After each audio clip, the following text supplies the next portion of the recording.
Most people want to sell their house, but they run into this big problem: failure to launch. This is a story about a man that has probably known me since close to me being 3 months old. He's 90. So we're both old. He is a widow. He has moved into a retirement community and needs to sell his home. He's moved almost everything out of the house that he wants, probably more than he wants, but the things that he's going to keep.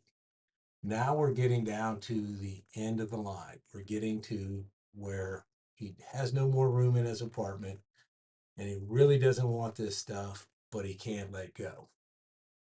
So we have a company coming to get it.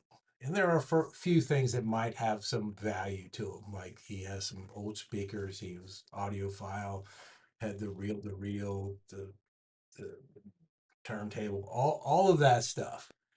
And he's worried that these speakers have value to him. I said, well, do you want to sell them? He said, well, I'd like to sell them. I said, well, how are we going to sell them? And how are we going to do that? And he said, well, I don't know. I said, well, you know, I don't know if they're worth anything or not, but if you want to keep them, I'll go get them, put them in your van, and you and your helper can go take them back to your place. Well, he goes, I don't want them. I said, well, that's the thing.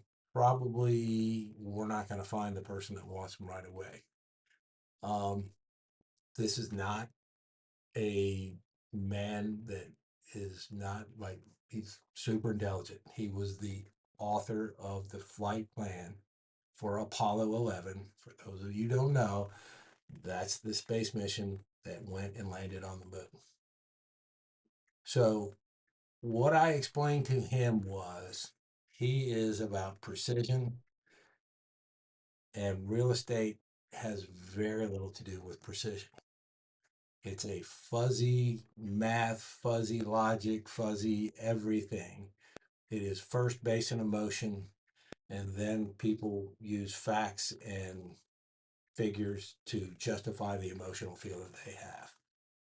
So his caregiver, who I've probably known since I was 10, or the lady that runs the ladies that do that, kept telling him, just turn it over to Jimmy, because they know me since I was a little kid. Just give it to Jimmy. He will take care of it. So I finally convinced him. I said, look, if you've got everything that you want, everything that you need out of the home, once we get to that point and everybody's taken everything out of it, these become my problems. And the difference is they're sentimental to you. And when I told him, I mean, no disrespect, they're just stuff to me. They're just junk. There's things that have no value that are standing in the way of me helping you achieve your goal. And he finally got it. And I said, look, the pilots that used to surround us as little kids in this area would have a saying: any good landing you walk away from, any landing you walk away from is a good landing. I told him at 90, any day that you get to walk away from is a good day. Concentrate on having more good days. Let me help you sell your home. I will do the best I can to get you the most amount of money with the least amount of friction and just help you any way I can because that's what I do.